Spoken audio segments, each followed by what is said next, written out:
Welcome to Ground Zero, your weekly fix on citizen journalism and what netizens are saying about hot issues online. This week, our first item is actually quite a common sight to those of you who shop in Bedok. As you can see from this video, which was sent in by STOMPer Puzzle, this is one of a group of 3 men whom she says take it upon themselves to help passengers unasked when they board taxis at the queue. The hitch is that after they help you, they'll bring the trolley back to the collection point, meaning they pocket the $1. Now, the STOMPer had a bad experience when they turned hostile on her. She said that while she got into the taxi and her husband went to return the trolley, the man who helped voluntarily screamed at the taxi driver to drive away. So the husband couldn't make it to the taxi.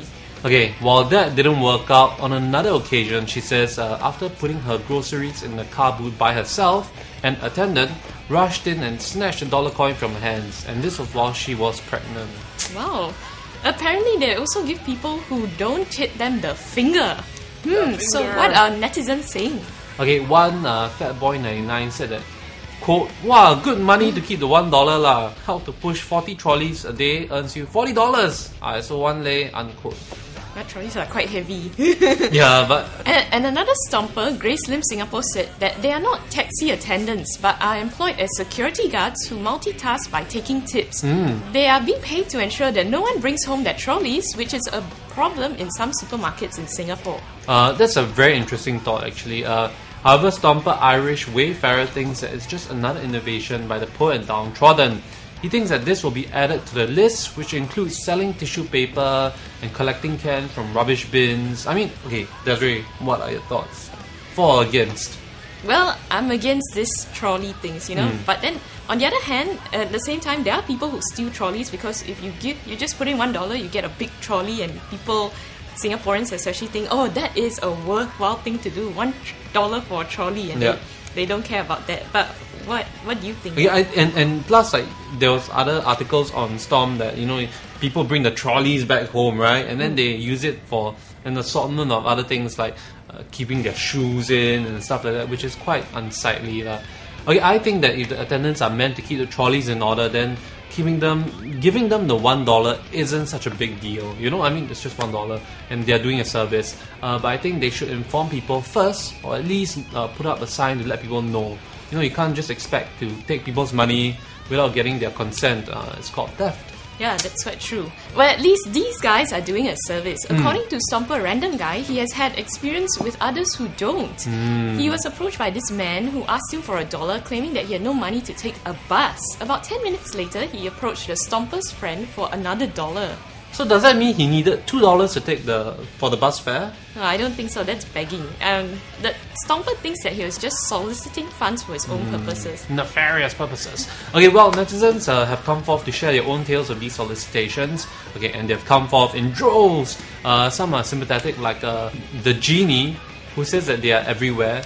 And MRT she passes through regularly. She has seen an auntie begging near the station control, and more uncles and aunties singing or performing with musical instruments alongside a blind lady up the escalator.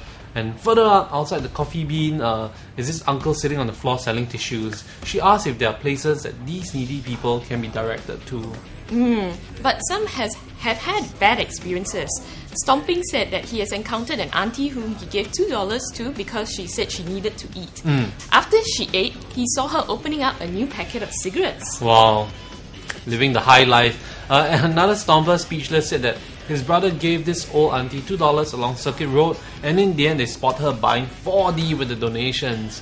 Oh wow, I think the worst is from Mr. GGG.